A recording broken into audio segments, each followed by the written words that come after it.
జనవరి 22 రామ జన్మభూమిలో ఒక ప్రతిష్టాత్మకమైనటువంటి కార్యక్రమం జరగబోతోంది. చరిత్రలో నిలిచిపోయే రోజుగా జనవరి 22 ఉండబోతోంది. అందులో భాగంగానే రామ జన్మభూమి అంగరంగ వైభవంగా ముస్తాబైంది.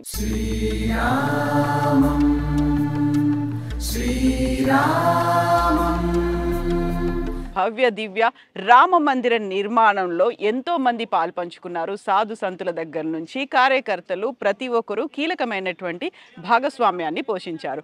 అందులో అతి ముఖ్యమైనది ప్రధానమైనది విహెచ్పి.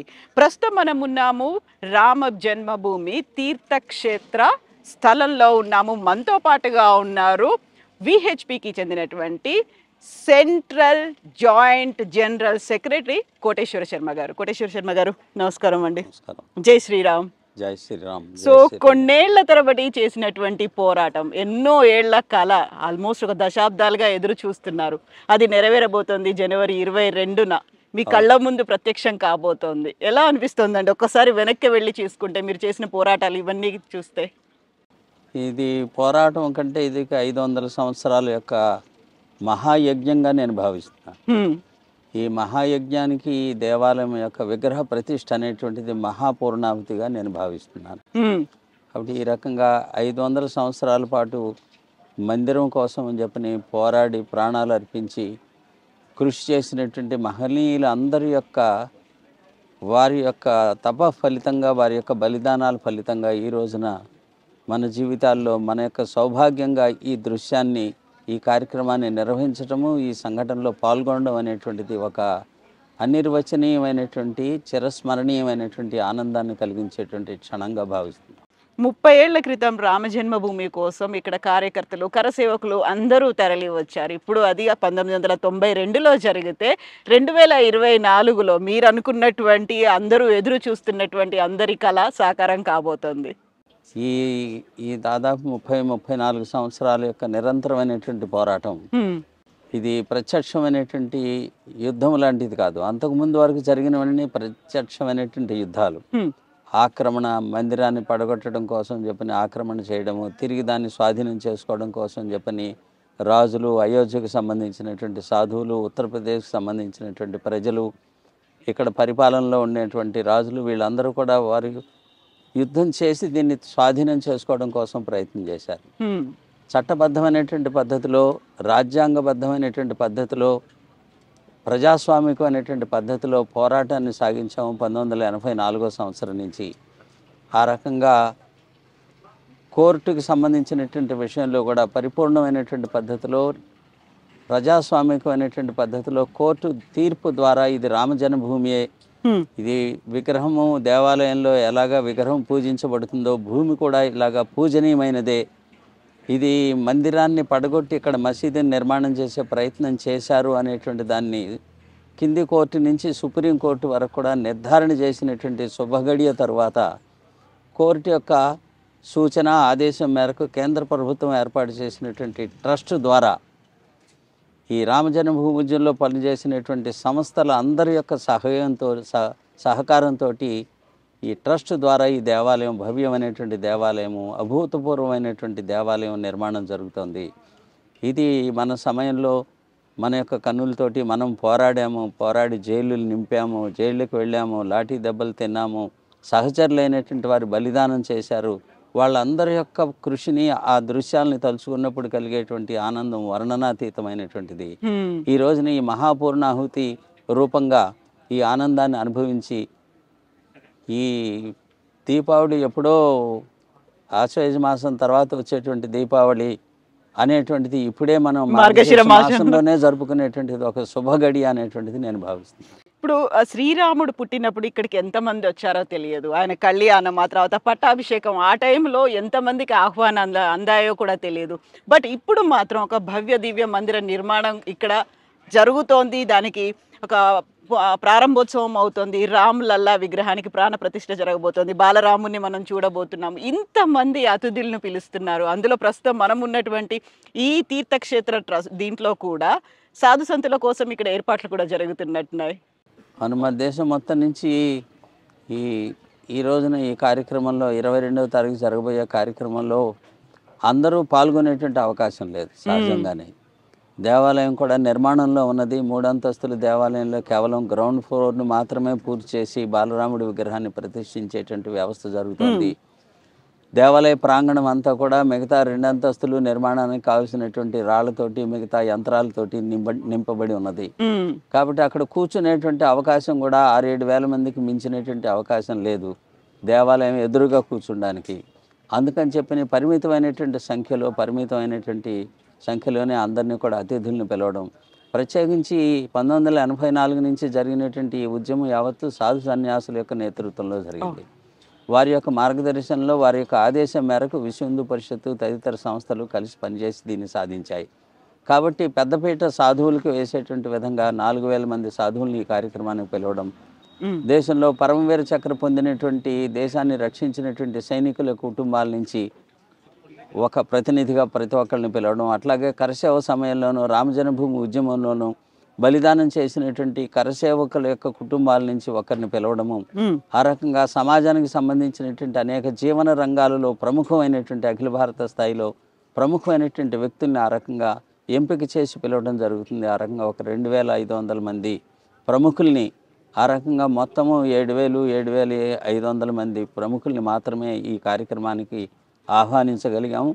కాబట్టి మిగతా వాళ్ళందరినీ కూడా 23వ తేదీ నుంచి మీకు అనుకూలంగా ఉన్నటువంటి సమయంలో మీరు అందరూ వచ్చి దర్శనం చేసుకుని వెళ్ళండి అని చెప్పి ఆ రకంగా ట్రస్ట్ ద్వారా పిలుపునివ్వడం జరిగింది. ఈ పిలుపునిచ్చేదానికి కూడా ఒక భవ్యమైనటువంటి కార్యక్రమాన్ని తీసుకోవడం జరిగింది. రాముల వారిని పూజించినటువంటి అక్షింతలని దేశవ్యాప్తంగా కాదు ప్రపంచవ్యాప్తంగా అన్ని దేశాల్లో ఉండేటువంటి హిందువులకి ఇంటింటికి అందించేటువంటి విధమైన కార్యక్రమం.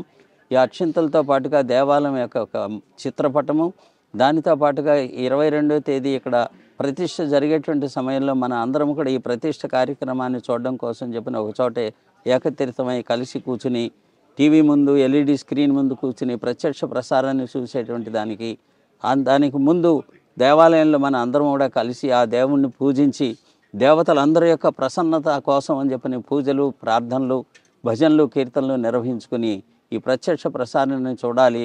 ఆ రోజు సాయంత్రం దీపావళిని జరుపుకోవాలి. ఇల్లు ఊరు మొత్తం కూడా మరొక దీపావళి మనం ఈరోజు జరుపుకోవాలి 22వ తేదీ అనే పద్ధతిలో తీర్థక్షేత్రం ఇచ్చినటువంటి పిలుపు మేరకి ఈ మొన్న 1వ తేదీ నుంచి 15వ తేదీ వరకు ఇంటింటికి అక్షింతలు, ఈ చిత్రపటము, 22వ తేదీ జరపవలసినటువంటి కార్యక్రమాన్ని గురించి అందరికీ వివరించే విధంగా ఇంటింటికి వెళ్ళే కార్యక్రమం కూడా జరుగుతోంది. ఆ సమయంలో మీరు అందరూ కూడా సకుటుంబంగా మీకు అనుకూలమైనటువంటి సమయంలో మీరు వచ్చి రాముల వారిని దర్శనం చేసుకుని వెళ్ళండి అనేటువంటి పిలుపుని కూడా అందరికీ అందజేయడం జరుగుతుంది. విశ్వ హిందూ పరిషత్ భావనే విశ్వం అనే భావన. అయితే ఇక్కడ మనం రామ జన్మభూమికి సంబంధించి అందులోనూ మందిర నిర్మాణంలో పాలు పంచుకున్న తెలుగు వాళ్ళ గురించి మాట్లాడుకోవాలనుకుంటే మీరు ఒక తెలుగువారుగా ఇక్కడ ఉన్నారు. విశ్వ హిందూ పరిషత్ తరఫున ఒక కీలకమైనటువంటి రెస్పాన్సిబిలిటీ తీసుకున్నారు. అట్లాగే మందిరానికి సంబంధించి ప్రారంభ కార్యక్రమంలో కూడా, ప్రాణప్రతిష్ఠ కార్యక్రమంలో కూడా తెలుగు కనెక్షన్ అనేది చాలా ఎక్కువ కనిపిస్తుంది కదా. ప్రత్యేకంగా అట్లాగా తెలుగు వాళ్ళు అనేది కాకుండా ఈ దేవాలయం యొక్క నిర్మాణము, ఈ కార్యక్రమం విజయవంతం చేయడం అనేటువంటి దాంట్లో యావత్ భారతదేశానికి సంబంధించినటువంటి అన్ని ప్రాంతాల యొక్క ప్రజల యొక్క ప్రత్యక్షమైనటువంటి పరోక్షమైనటువంటి సహాయ సహకారములు, ఇన్వాల్వ్మెంట్ అనేటువంటి తప్పనిసరిగా ఉన్నది. కాబట్టి ఆ రకంగా ప్రత్యేకంగా కేవలం తెలుగు వాళ్ళకి ప్రధానమైనటువంటిది అట్లేం లేదు. ప్రతి ఒక్క ప్రాంతానికి సంబంధించిన వాళ్ళు వాళ్ళ యొక్క పాత్రను పోషించారు. ఈ రోజునే నిన్ననే నేపాల్లోని జనక్పూర్ నుంచి రాముల వారి అత్తవారి ఊరు, అది అత్తవారి ఊరుగా మా బాధ్యత, మా ఊరి యొక్క అల్లుడు, అందుకని చెప్పి ఆయనకి సారిని తీసుకుని వచ్చారు. అవును, సుమారుగా ఒక 150-200 కిలోల డ్రై ఫ్రూట్స్, అమ్మవారికి చీరలు, అయ్యవారికి పట్టుబట్టలు, దానితో పాటుగా పూజకు కావలసినటువంటి వెండి సామాన్లు, బంగారపు ఆభరణాలు, ఇవన్నీ కూడా వాళ్ళ రూపంలో తీసుకొచ్చారు. ఆ రకంగా సమర్పించారు. ఆ రకంగా నేపాల్ దగ్గర నుంచి కన్యాకుమారి వరకు దేవాలయానికి సంబంధించినటువంటి తలుపులు చెక్కేటువంటి శిల్పులు కన్యాకుమారి నుంచి వచ్చి చెక్కుతారు. ఈ శిల్పాలు చెక్కేటువంటి రాతి శిల్పాలు చెక్కేటువంటి వాళ్ళు రాజస్థాన్, ఒడిస్సా నుంచి, బెంగాల్ నుంచి వచ్చి పనిచేస్తున్నారు. అట్లాగే ఇక్కడ కావలసినటువంటి ప్రతిష్ట రోజున వచ్చేటువంటి అతిథులందరికీ తేనీరు ఇవ్వడం కోసం చెప్పి అస్సాం నుంచి వాళ్ళు తేయాకును పంపించారు, టీ పొడిని పంపించారు అస్సాం ప్రజలు. మేఘాలయ నుంచి అల్లం వచ్చింది, టన్నుల రూపంలో వచ్చింది. ఈ రకంగా ప్రతి ఒక్క ప్రాంతం నుంచి ఈ రోజునే ఒక స్వామీజీ గుజరాత్ నుంచి ఫోన్ చేసి నేను ఒక 108 వీల్ చైర్స్ దేవాలయానికి పంపిస్తున్నాను. ఓకే. ఇట్లాగా దేశం మొత్తంలో ఉండేటువంటి ప్రతి ఒక్క ప్రాంతానికి సంబంధించినటువంటి వాళ్ళు ఉత్సాహంతో ఈ కార్యక్రమంలో తమ యొక్క భాగస్వామ్యం కోసం తాము చేయగలిగిందే తాము చేస్తూ ఉన్నారు. ఆ రకంగా జోధ్పూర్ నుంచి ఒక ఆశ్రమానికి సంబంధించినటువంటి గోశాల నుంచి వాళ్ళు దాదాపుగా 20 టన్నుల యొక్క స్వచ్ఛమైనటువంటి ఆవు నెయ్యి తీసుకుని వచ్చారు ఎడ్ల బండి మీద. 5 బండ్లు కట్టుకుని బండ్లతోటి ఇక్కడికి తీసుకొచ్చి రాముల వారికి సమర్పించి వెళ్ళారు. ఈ రకంగా అనేక మంది ప్రతి ఒక్క ప్రాంతం నుంచి వాళ్ళు పంపించగలిగింది. ఛత్తీస్గఢ్ కౌశల్యాదేవి వారి యొక్క జన్మస్థలం ఛత్తీస్గఢ్. అమ్మమ్మ వారి తరఫు నుంచి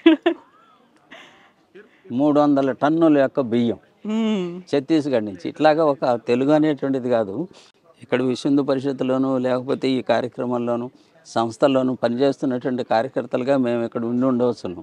కానీ దేశానికి సంబంధించినటువంటి అన్ని ప్రాంతాల కార్యకర్తలు ఇక్కడ ప్రముఖమైనటువంటి స్థాయిలోనే పనిచేస్తున్నారు. అట్లాగే యావత్తు భారతదేశము యావత్తు హిందూ సమాజము యొక్క పూర్తి ఇన్వాల్వ్మెంట్ ద్వారానే మహోత్సాహంగా నిన్న ఒక వీడియో చూశాను, ఆంధ్రప్రదేశ్ నుంచి వచ్చింది. అక్షింతలు ఇవ్వడానికి ఇంటికి వెళితే కాళ్ళు కడిగి నీళ్లు చల్లుకుని పూలదండ వేసి ఆరతిచ్చి ఆ తర్వాత అక్షింతలు తీసుకున్నారు. ఈ రకమైనటువంటి మహోత్సాహము రాముల వారి పట్ల భక్తి అనేటువంటిది ప్రపంచవ్యాప్తంగా హిందువుల్లో ఉన్నది. కాబట్టి వారందరి యొక్క మానసికమైనటువంటి సంకల్పము ప్రత్యక్షంగా వారు పాల్గొనలేకపోయినప్పటికీ కూడా వారి యొక్క సంకల్పం కారణంగా ఈ 500 సంవత్సరాల విజయాన్ని పొందాం. కాబట్టి యావత్తు సమాజం యొక్క సంపూర్ణమైనటువంటి యొక్క ఇన్వాల్వ్మెంట్ అనేటువంటిది ఈ కార్యక్రమంలో ఉన్నది. సో మీరు అన్నట్టుగా సంకల్ప సిద్ధి, ఒక చిత్తశుద్ధి ఉంటే సంకల్పం అనేది సిద్ధిస్తుంది అనేది 500 ఏళ్లుగా ఎదురు చూస్తున్నది.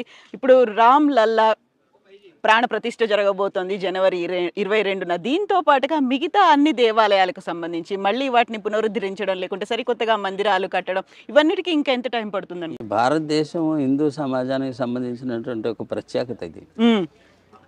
ప్రపంచంలో భారతదేశం లాంటి హిందూ సమాజం లాంటి సమాజం మరొక సమాజం లేదు. గ్రేట్ రోమన్ ఎంపైర్, ఆ తర్వాత గ్రీక్ ఎంపైర్, పర్షియన్ ఎంపైర్, ఇవన్నీ కూడా ఒకే ఒక ఆక్రమణలో కొద్ది సంవత్సరాల పోరాటంలో అంతరించిపోయినాయి. కానీ 700-800 సంవత్సరాల పాటు నిరంతర పోరాటాన్ని సాగిస్తూ తమ యొక్క అస్తిత్వాన్ని నిలబెట్టుకున్నటువంటి ఏకైక జాతి ప్రపంచంలో భారత జాతి. కాబట్టి 500 సంవత్సరాల నిరంతరమైనటువంటి పోరాటం ద్వారా కేవలం స్వతంత్రం మాత్రమే కాదు, రామజన్మభూమిని కూడా సంపాదించుకోగలిగినటువంటి జాతి ఇది. కాబట్టి ఈ ప్రత్యేకతలు ఉన్నటువంటి కారణం చేత ఈ దేశం యొక్క ప్రత్యేకత లేదే, ఇది ఒక విచిత్రమైనటువంటి దేశం. పోరాటాన్ని ఎప్పుడూ వదిలిపెట్టదు విజయాన్ని సాధించేంత వరకు. ఈ రకమైనటువంటిది ఈ గడ్డ, ఇక్కడ ఉండేటువంటి వాయువు, ఇక్కడ జలంలో ఉన్నటువంటిది ఒక ప్రత్యేకత.